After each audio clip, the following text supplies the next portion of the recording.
Hey everyone, it's Mike, your safety guy with Next Tech, and this is the Service Call Podcast. This is a show where we talk about the people who actually keep the lights on, the air running, and the job moving forward. But the show goes beyond our industry to explore resilience, leadership, and lessons from people who answer the call to serve.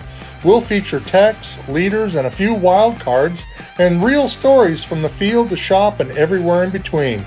No corporate scripts, no sales pitch, just real conversations with people who know what it means to show up and get it done. Let's roll.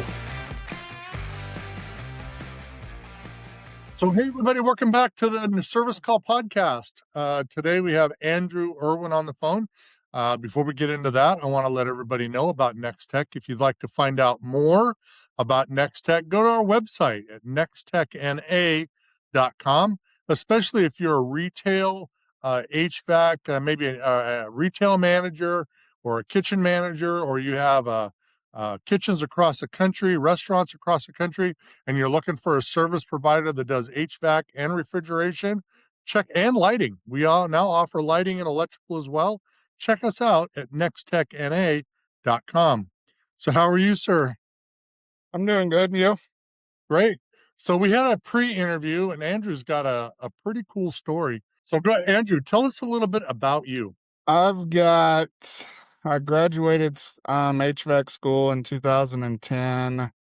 I've got a big family. I've got altogether between me and my wife, there's 12 kids. I've got 5, she's got 5. We've got 2 together, ranges from 2 to 21. I've been doing this since 2010. Were you right out of high school? I was selling tickets for shows in Branson, Missouri, and working retail. I grew up on a farm. I've been handy with my hand tools and everything, and it's just I got charged $450 for a capacitor one day, and I'm like, yeah, I'm in the wrong field, so got enrolled in school the next week and been doing it ever since. So you mentioned Branson. I got to talk about Branson. So who were you selling tickets for? I worked for Westgate Resorts. And we would sell all the show tickets. We were contracted with all the shows in Branson to sell them all. So Did you see any of the shows? Like, did you go see Wayne Newton or Dolly Parton? Did you go see all? Wayne Newton was before. I've seen Dolly Parton's Stampede show. I've been to Silver Dollar City. I've been to all of them. You've seen them one, you've seen them all. They're all the same. I get you, but it's still, I mean, I've never met somebody who sells tickets in Branson. I've done probably a couple hundred, maybe 1,000 podcasts, and nobody's ever said that they've sold tickets at Branson. Yep, I was making $8 or $7.50 an hour, making 25 cents to $1.50 per ticket for commission for adult tickets. So you really had to move tickets to really make your money then. Yep. So obviously, you're having to move tickets and stuff, but you said in your description about who you are, there is a capacitor that was sold to you. So what happens? You sell this capacitor, the capacitor gets put in, and you're like, I'm getting robbed. Yep. It was one of my buddies. It was a Friday night, and it was like 2:00 in the morning. I didn't know anything about ACs, and called my buddy, and he's like, yeah, I'm going to have to charge you though, because it's the company. And I'm like, all right, whatever. I'm thinking like $200 something at the most. And he comes out, he's there 15 minutes, and he's like, well, your capacitor's bad. Our service fee for the after hours and the capacitor, it's $475. So you get the 475 bill. Was it like you go talk to your wife and you're like, I'm getting taken? Like there had to be a conversation.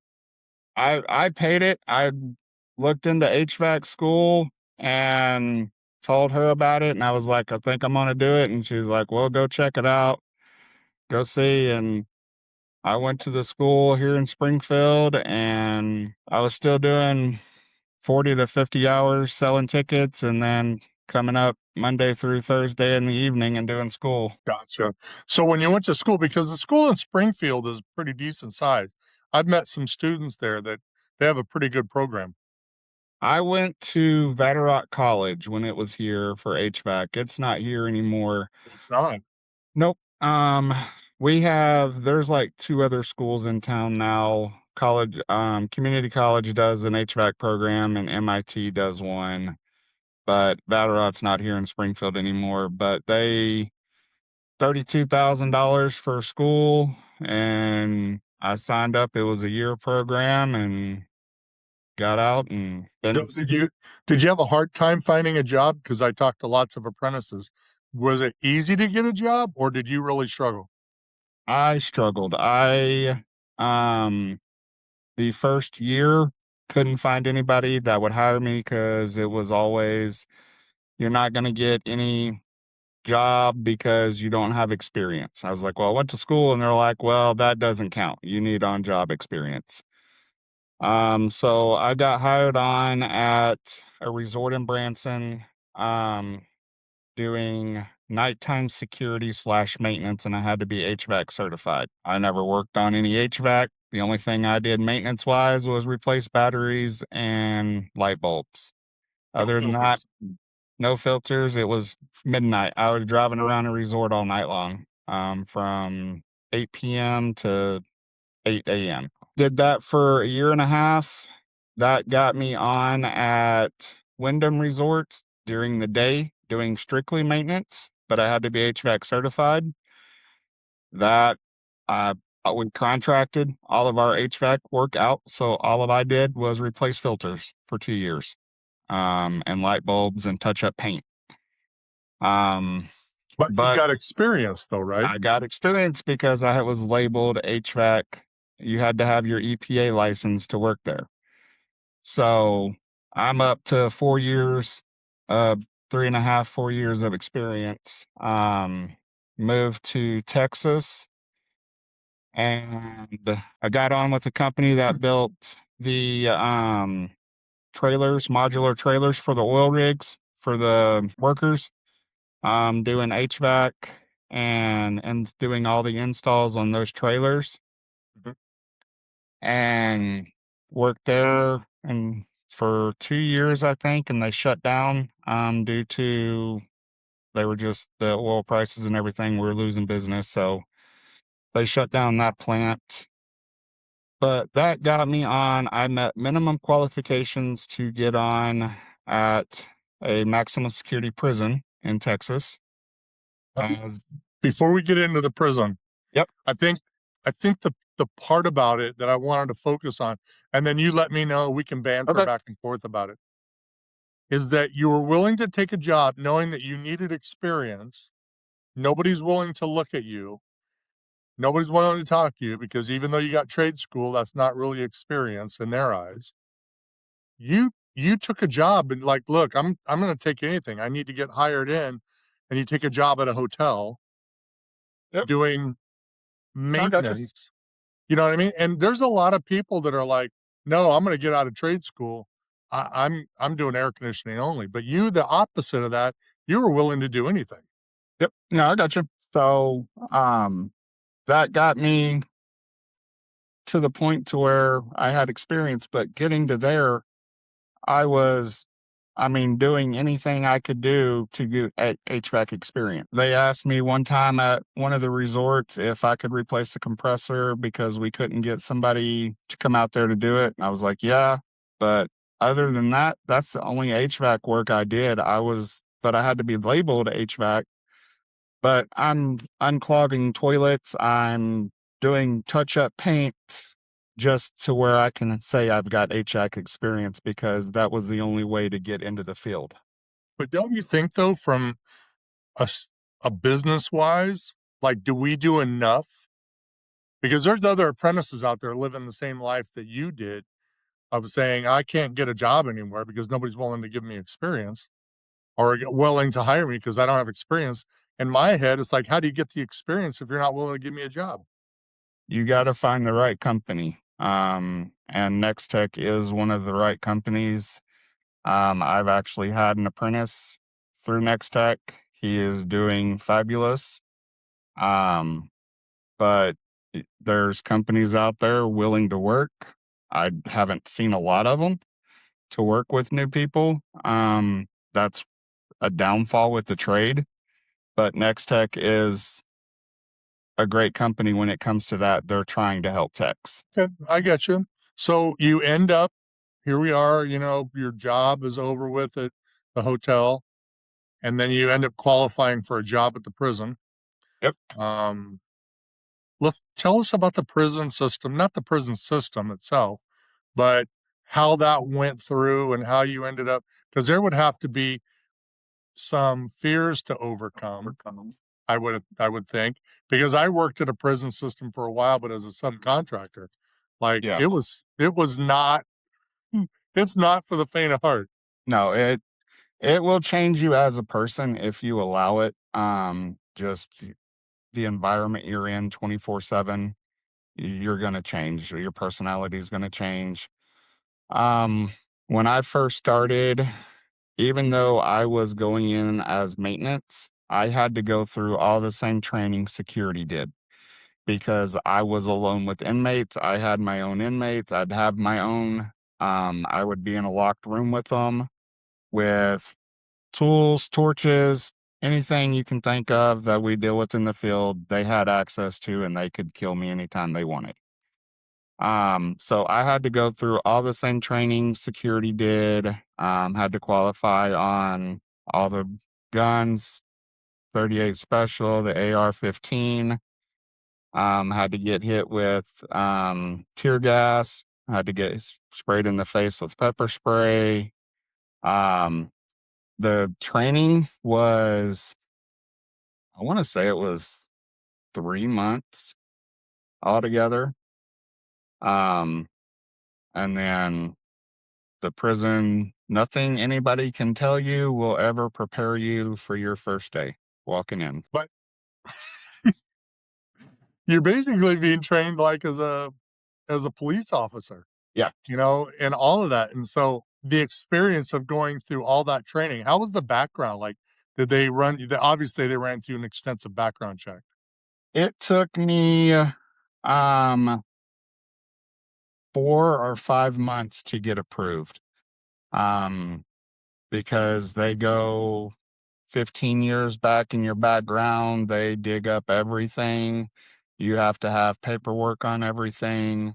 Um, because inmates have access to money. They're willing to bribe you, and they have to make sure you're not going to take a bribe. So, It's crazy. So you get a job in the prison system. When you left the prison system and you went and found a new job, was it easy, or was there a decompression part? Because you said you moved down to Florida to start up. Was there a decompression part where you were like still operating as a prison HVAC tech? Because that's really, for the most part, where you spent your most of your career. yeah, it was hard. There was one night me and my wife now at the time, she was my girlfriend. We're at the house and she had got drunk and woke me up to help her to the bathroom.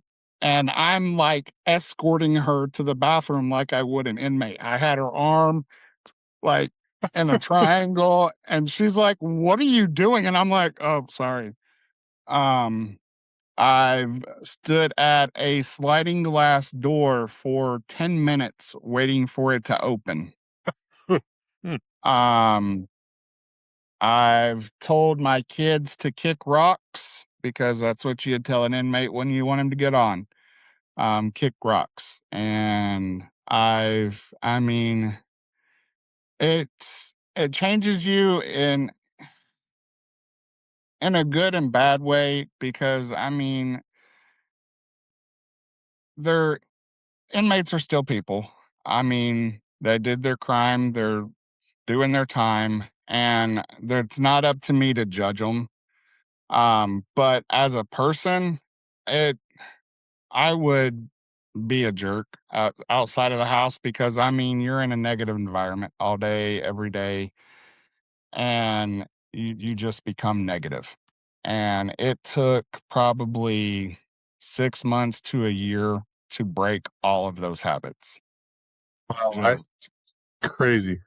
I would have figured that also your freedom, like having freedom would have been like, gosh, I appreciate being free, oh not yeah, being because I stuck. mean, you can't have a phone. You have no contact with anybody. If somebody has an emergency and they got to call you, it probably take 45 minutes for you to get a hold of them at work because you can't have your phone inside. You're not allowed to use the phone. And if it's an emergency, we can make calls, but it's you have no internet access. If we had one laptop that we could use to get access to the train systems we had, um, but that was it. Wow. So here you are now, out of the prison, standing in front of the door going, okay, when's it gonna open? Yeah, Um, my wife's like, "What are you doing?" And I'm like, "Waiting for the door to open." And she's like, "Pull it." And I'm like, "Oh, snap back into it. All right, we're good to go." But yeah, I mean, it changes you. I mean, that's all I can say. I mean, I've seen stuff that I cannot say on here. I've seen some horrible stuff that happened between inmate, and it's the bar screen. I will never forget the bar screen. what is the bar screen? That is the sewage leaving the prison has to go through like 5 different sets of gates that has to be scraped every day. And you find all sorts of stuff. I get you. I get you. So when how did it be then that you ended up coming to Next Tech? How did it be that were you still living in Florida No, and then you saw a sign, or what was that I process? I lived in Florida for 3 years, worked for a company from there and in Arkansas and back to Florida. Moved to Missouri for health reasons. That's where my original doctor's at, is in Springfield. So moved back here for him. Got a job at a little mom and pop um, kitchen company that was, it is what it is with them. Worked there for a year. I was at a supply house and one of the guys was like, "Hey, talk to him about a job." And it was my ASM vaulter for Next Tech. And he's like, "Well, we're starting up a kitchen equipment side. And would you like to come do HVAC until the kitchen side opens up?" And I was like, "Yeah, sure, I'll apply. I mean, I, I won't hurt me to look." I mean, so I put in my app, got called by the recruiter, and got a substantial raise and didn't even have to negotiate it. And as soon as they offered it to me, I was like, "Deal, I'll take it." How long has that been now? That was February of 2024. So 2 years and 2 months, 3 months. We're glad you're here. You do VRF work, you do mini splits, HVAC, what is your preference that you're doing now? Like are you a refrigeration guy mostly, or you still like doing it all? I like doing it all. I mean, they've been having me and the other senior tech here doing mini split installs at DG. Yeah. We've actually got a different crew trained for that for us, because he actually has an apprentice. And I've got a meeting Saturday with a potential apprentice, for me. So they're wanting us to get pulled away from that so we can more focus on teaching, getting more guys hired for us. Well, that's cool. Um, because Jeff, the apprentice working for us now. He's a great success story for us. Started out not knowing anything. He was a knife sharpener at um, a big company here in town, and now he is one of our top techs. I think he's Valter's number 4 tech that Valter has under him. Um, Doing a great job. That was awesome. So what do you like doing it all? Is there something that you don't like to do? Are you insulating? I hate insulating. Or do you like, I duct work. I despise duct work. Um, I'll do it if I have to, but I will try everything I can to get out of it. I don't like ductwork either. So, and I started in a sheet metal shop. Yep. It's, you know, My sheet metal's all right. Mine is duct board. I freaking hate the insulation. I hate getting in attics. I'm 6'4", almost 300 pounds. I don't fit in an attic. I don't fit in a crawl space. That's why I do commercial. on the West Coast in California, ductboard is illegal. So I've never Yeah, seen ductboard. yeah. It's amazing stuff to say the least. But I think Florida is almost everything is ductboard. Yep. When you're out buying tools, who do you lean towards? Are you a Milwaukee guy, a DeWalt guy? Are you a Testo? You're a DeWalt. Oh, so we're going to be even better friends. Yep, I'm a DeWalt guy. Yeah. Um, I it's what I started out with. That's what I had, and that's I had a Grizzly. I loved my Grizzly impact driver.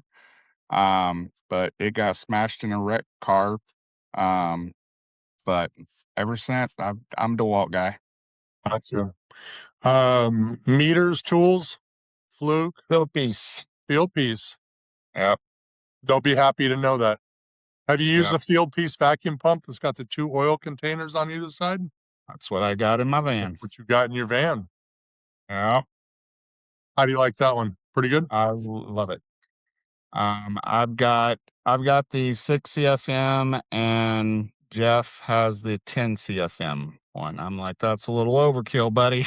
But Yeah. he bought that one's his personal that he uses, and I'm like, that's a little overkill, but whatever. So then, knowing that, with your vacuum pumps, are you a person who removes the core or not removes the core?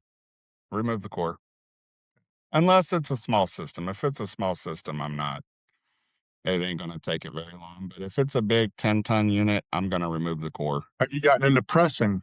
No, I've used it, the press fittings, I've used them, but I'm not a fan. I've I'm a brazier. seen yeah, I've seen too many of them leak, and I'm not a fan of them. Fair enough. How are you liking the new refrigerants? How are you liking 454B or R32? I don't like R32. I mean, I haven't had any issues with it, but I mean, I don't understand why we still can't use R12 and R22. I had a water fountain at the prison that was R12 and it's still working today. It's all on that chlorine molecule. Oh, I know. I know, I but know. it is the best gas ever made, though. Yep. And I mean, it is what it is, but I mean, they're just going to keep coming out with new stuff. And like, they're starting to talk about phasing out 454 already. And I'm like, it is what it is at this point. I don't like it. I don't hate it. I just go with the flow. I think someday we could see small CO2 systems, Yeah. small residential CO2s. I think it's sometimes a scam just to sell new equipment, Yeah. but that's me. That's me. So if you had a recommendation as an apprentice, maybe a high school student, maybe somebody that is thinking about getting into the trade, what would you tell them? I went to a school not too long ago to talk to a graduating class. And I asked them, I said, what is your expectations when you get out? One of them, out of 13 or 14 guys, one had a job with a different company. The other ones were looking. And one of them says, I'm going to be making $34 an hour. And I just looked at him and I'm like, I hate to break it to you, but you're not. I said, there are techs that I work with on a daily basis that have 6 years experience that don't make that. I said, your expectations are unrealistic. I said, if I can give you one advice, that is, don't ever think you know everything there is to know, and don't burn bridges, because you never know what you're going to come into later on down the road with anybody, jobs, employees, coworkers. I still have coworkers I worked with 10 years ago that if I run into something I think they might know, I'll call them. Fair enough. Well, this is Andrew Irwin. He's one of our top techs out of Springfield, Missouri, and he works here at Next Tech. And if you're looking for information about Next Tech, you can check us out at nexttechna.com. That's nexttechna.com. If you are a facility manager who is maybe watching this and is like, oh, I wonder if Next Tech is in Montana. Yeah, we're in Montana, and we're in Wyoming, and we're all across the country with self-performing service techs. They're our techs. They're in our uniforms. They're in our vans. And we're here to help you day or night, 24 hours a day, 7 days a week. And again, this is the Service Call Podcast. I appreciate everybody for following and listening and watching. Please go back into the YouTube archives and watch. There's a bunch of podcasts that are recorded there. And you'll be able to see us having conversation about HVAC, tools, a little bit about tools, maybe a little bit technical. For us, mostly we like those HVAC stories. Again, this is Mike, and we want to thank everybody at Next Tech. And again, this is a Service Call Podcast powered by Next Tech.